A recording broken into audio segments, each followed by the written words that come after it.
Hola, bienvenue dans une nouvelle vidéo YouTube. Du coup là, on est sur le parking de la salle. Je m'entraîne dans une autre salle aujourd'hui. On s'entraîne dans deux salles différentes en fait, juste parce qu'il y a du différent matos ici. Et je préfère du coup pour ma séance upper. Donc je me suis dit que j'allais commencer la vidéo ici directement. Comme ça, je vous montre un peu ma séance upper.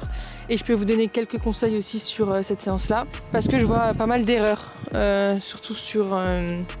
les pecs d'ailleurs et le dos aussi, donc même les épaules, donc je voulais vous conseiller un petit peu. Je sais pas si je vais vous emmène dans toute ma séance, je pense pas, mais en tout cas je voulais vous montrer quelques petits clips, donc on se retrouve directement là-bas.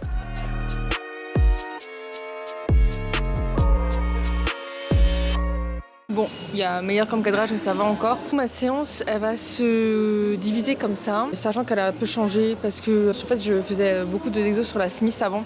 Et enfin beaucoup d'exos, les épaules, développer épaules sur la Smith. Mais depuis que je suis retournée d'Angleterre, j'ai encore plus vu à quel point cette Smith est pourrie. Elle glisse mal, enfin, c'est une catastrophe, j'arrive pas du tout à progresser là-dessus, donc on a changé. On a préféré passer sur machine, comme on a une bonne quand même shoulder press hammer. Donc la séance ça va être des élévations latérales donc à la poulie. Ensuite ce sera un exo pour le grand dorsal, donc je vous montre ça juste après. Du coup après la shoulder press hammer, une chest press à plat. Donc c'est aussi une hammer, celle-ci j'aime vraiment beaucoup. Une T-bar aussi qui a changé parce qu'avant je faisais aux haltères mais en fait j'arrivais pas à bien contracter en haut du mouvement parce que les haltères touchaient le banc et c'était hyper galère, donc je préférais passer sur machine. Un tirage vertical mais pour l'upper back, donc je vous montrerai aussi comment je me place pour vraiment cibler l'upper back. Triceps et biceps à la fin. Comme d'hab, je commence toujours par mon cardio, enfin ma marche du coup sur tapis, ma marche rapide sur tapis. Et ensuite l'échauffement, et ensuite on commencera la séance. J'espère qu'on m'entend quand même.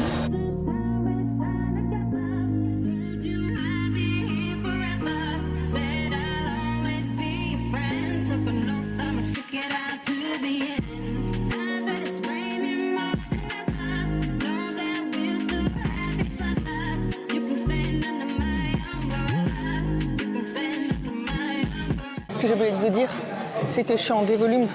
Sur cette séance, c'est ma dernière séance de dévolume. Si vous n'avez pas vu ma vidéo précédente, j'ai fait un deload et j'avais 4 jours de repos complet.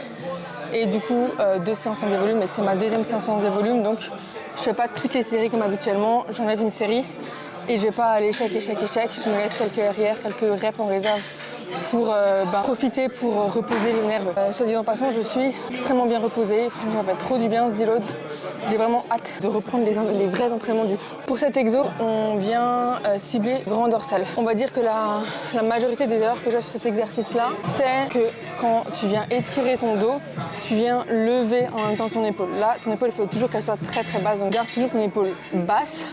Et viens étirer au maximum en décrochant l'omoplate mais en gardant toujours l'épaule basse. En fait, si tu veux, le but ici, c'est de vouloir venir rapprocher ton coude de ta hanche. C'est comme ça qu'on va mieux cibler le grand dorsal. Passe du temps dans la phase étirée, ne relâche pas directement. Prends le temps dans la phase excentrique de bien ressentir l'étirement dans ton dos et viens contracter. Je suis pas pour un tempo spécifique sur les exercices, surtout pas sur la phase concentrique. Mais c'est vrai que sur la phase excentrique, je le dis tout le temps, retenez votre phase excentrique pour être sûr de ton placement, pour prendre ton souffle et pour bien ressentir et être sûr en fait que tu recrutes les bons muscles que tu as envie de recruter, les bons muscles que tu as envie de recruter, parce que si on va trop vite, on a souvent tendance à bâcler un peu son exécution et du coup à avoir nos points forts qui viennent prendre le dessus. Donc soit les trapèzes, les choses comme ça, et là on veut vraiment essayer d'isoler au maximum le grand dorsal sur cet exercice-là. Sur les exos type push, la plus grosse erreur que je vois souvent, c'est qu'on ramène les épaules vers l'avant. En fait quand tu pousses, donc tu laisses pas ta poitrine en fait la plus haute possible, ce qui désengage complètement les pectoraux. En plus de ça, alors ça c'est valable aussi sur tous les exercices de développer épaules. Le fait de ne pas avoir les omoplates fixées vers l'arrière et vers le bas, ça peut créer au fur et à mesure en fait des tendinites. Si j'avais un conseil à donner, c'est tout le temps fixer tes omoplates vers l'arrière et vers le bas tout le long du mouvement. Ne décroche jamais tes omoplates, que ce soit sur les exos développer pec ou alors plutôt développer épaule. Et aussi petite astuce sur cette machine là, si tu l'as, ce que je fais c'est que je surélève la première répétition en calant des disques comme ça pour pouvoir démarrer plus haut et ne pas avoir un trop gros étirement sur les pecs, du coup que ça ne soit pas dangereux. Et en plus de ça, ça me permet aussi sûrement de gratter une ou deux reps parce que ça me fatiguerait trop de chercher trop en bas pour la première rep. Ah oui, tu peux aussi mettre des straps sur les poignets. Ici, comme j'ai dit, je suis en dévolume, je pousse pas très lourd. Je vais plutôt sur des tranches de répétition qui sont un peu plus hautes, pas vraiment à 0 RR non plus, donc j'ai pas mis forcément les straps ici. Ici, le but c'est de recruter tout ce qui est upper back. Donc il y a différentes manières de se positionner sur cet exercice-là, ce qui va cibler différentes parties du dos. Donc si tu te positionnes droit et que tu ramènes les coudes vers la hanche, forcément tu cibles plus le grand dorsal. Et si tu te penches un petit peu et que tu viens ramener bien les coudes derrière ton buste, là tu vas plus cibler l'upper back. Donc c'est ce qu'on va faire ici. Aussi, une des erreurs souvent faites sur cet exercice-là, c'est qu'une fois que tu es positionné ici, en fait pour venir étirer, tu vas venir ramener ton buste, ce qu'il ne faut pas faire. Une fois que tu as le buste qui est positionné dans la bonne position, tu restes toujours dans cette position-là, tu viens étirer au maximum, mais tu ramènes pas ton buste vers l'avant. Parce que tu vas étirer sinon le grand dorsal, on n'a rien à foutre. Nous, ce qu'on va bosser là, c'est l'upper back. Donc tu restes toujours dans cette position-là et tu viens bien étirer au max sans bouger le buste et tu ramènes bien tes coudes vers, derrière ton buste.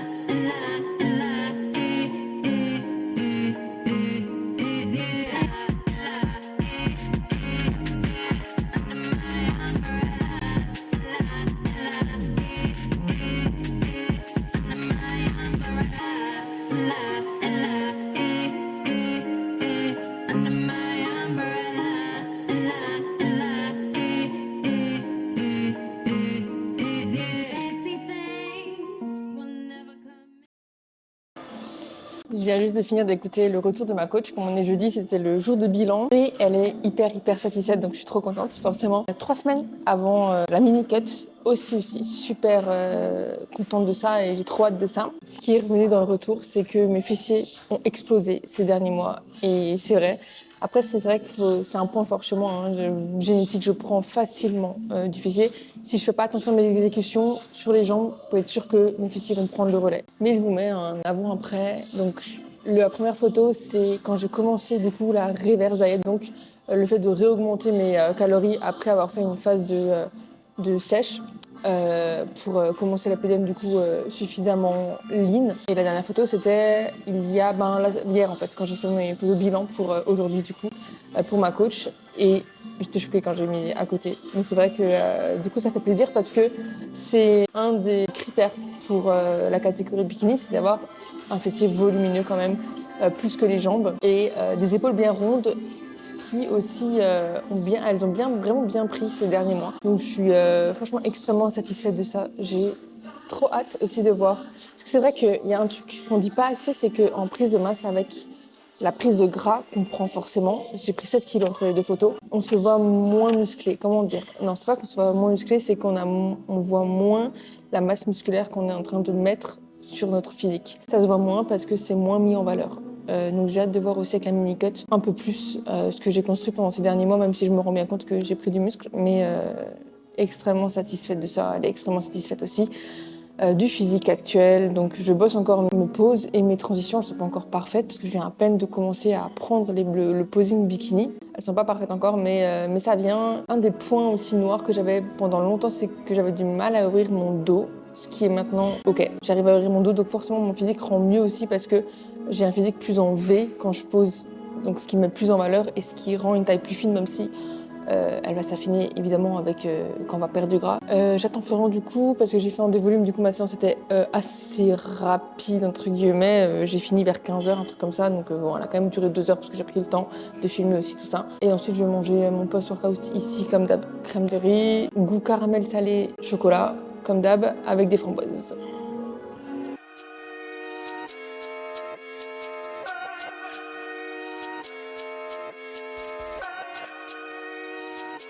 On est le lendemain matin et je suis en train de préparer mon porridge. J'ai testé avec, depuis la semaine dernière en fait, avec du Frida Passion que j'avais vu sur la chaîne d'Endiela. C'est incroyable, en vrai c'est vraiment trop bon.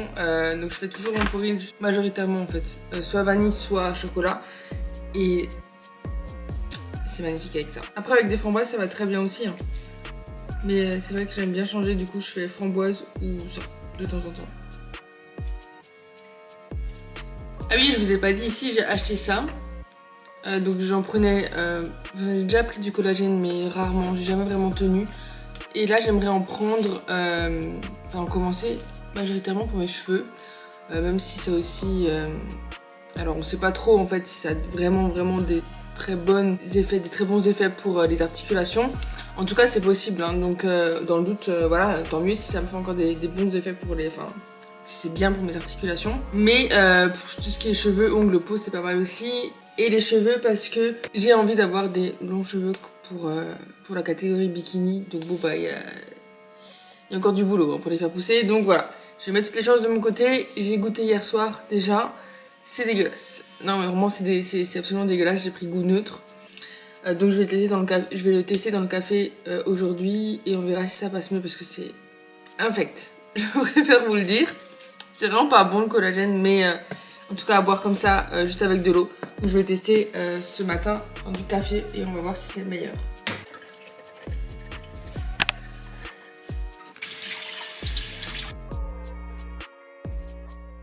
Bon, désolé si vous entendez la machine à laver derrière, mais j'ai envie d'avoir du coup les photos update de mon élève, donc juste ici. Ça c'est la photo de gauche, c'est la photo qu'on a commencé ensemble. Je cache la tête parce que je sais qu'elle veut pas qu'on monte sa tête, donc je la cache. Donc ça fait 7 semaines qu'on bosse ensemble. Je vous laisse deviner le nombre de kilos en moins entre ces deux photos, mais je suis extrêmement fière d'elle. Je trouve le physique, enfin elle a vraiment complètement déjà changé. C'est que le début évidemment, mais je suis hyper satisfaite. Genre le physique n'a plus rien à voir. Vraiment, la shape elle est complètement différente. Sachant que là, elle s'est même pas entraînée de la semaine parce que bon, la pauvre elle a fait une chute. Donc bon voilà, rien de grave, mais des petites douleurs. Donc voilà, pas d'entraînement cette semaine. Mais enfin, je suis trop contente. Ça, c'est voilà, mon matin quand j'ai des résultats comme ça et quand on m'envoie des photos comme ça, je sais que les pas ont été respectés, la diète a été respectée, ben ça donne forcément des résultats. Je vois rien, je sais pas si on voit grand chose. Là, on est samedi du coup, je vais aller dans un labo pour me faire ma prise de sang. Je cherche juste l'adresse. Parce que je vous ai pas dit, mais j'avais réussi à avoir donc l'ordonnance. Donc à Jeun, samedi, il est 9h. Je voulais y être un petit peu plus tôt, mais j'ai trop dormi. J'ai dormi plus de 9h cette nuit. On va un peu se dépêcher. En plus, je dois pas trop boire, donc je suis déjà asséchée là. Let's go, on y va. Voilà, c'est déjà fini. En vrai, c'était assez rapide. Je devais juste patienter 15 minutes assise. Je sais pas trop pour quel truc qui teste, quoi, que je devais rester assise, mais c'est fini, il est 9h36 et je recevrai les résultats apparemment assez rapidement fin d'après-midi. Donc si jamais je vous tiendrai au courant dans cette vidéo, je pense. Encore, si jamais il y a des résultats, des choses que je dois améliorer ou pas, le médecin normalement m'appellera, il m'avait dit, si jamais vraiment.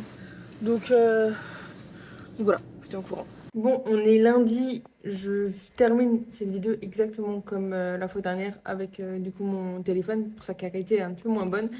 Mais du coup, j'ai toujours pas eu le retour de mon médecin. J'ai eu évidemment les résultats du test, hein, qui était vraiment bien complet. Mais je préférais vous en parler quand j'en saurai aussi plus par rapport à ce que je dois faire pour améliorer certains aspects. Soit la prise de sang dans la globalité elle est plutôt bonne, mais il y a 2-3 petits trucs qui sont un peu moins bons. Et je vais voir avec lui comment améliorer ça. Donc je préfère vous tenir au courant vraiment quand je serai sûre à 100% et de ce que je vais faire pour un petit peu améliorer. Mais en tout cas, la fatigue que je ressentais n'était pas que dans ma tête. J'étais, voilà. Mais rien de grave, mais voilà. Juste, je préfère vous tenir au courant quand je serai aussi un petit peu plus. Donc j'arrête la vidéo ici. Je me dépêche de finir de la monter pour que vous l'ayez mardi, enfin demain du coup. Vignette et tout ça. Comme d'habitude, si vous avez aimé la vidéo, je vous laisse mettre un petit like, un petit commentaire et de partager. Ça aide énormément. La semaine dernière, je sais pas ce qui s'est passé, mais j'ai eu plein de messages pendant toute la semaine de certains d'entre vous en fait qui m'ont dit que voilà, vous adoriez ce que je faisais. Enfin, vous me remerciez tout simplement de mon partage et tout ça. Donc, ça me rend forcément super heureuse. Je suis trop contente que ça vous plaise. Donc évidemment, je continue tout ça. D'ailleurs, vendredi, il y a un podcast qui sort. Je ne sais pas si celles qui regardent mes vlogs sont aussi celles qui regardent mes podcasts. Je sais pas si c'est exactement la même, enfin vous êtes exactement les mêmes personnes ou pas. Mais si jamais, vendredi, il y a un podcast très intéressant aussi qui sort avec une compétitrice bikini. Donc voilà, je vous dis ça et je vous laisse juste ici. Ciao.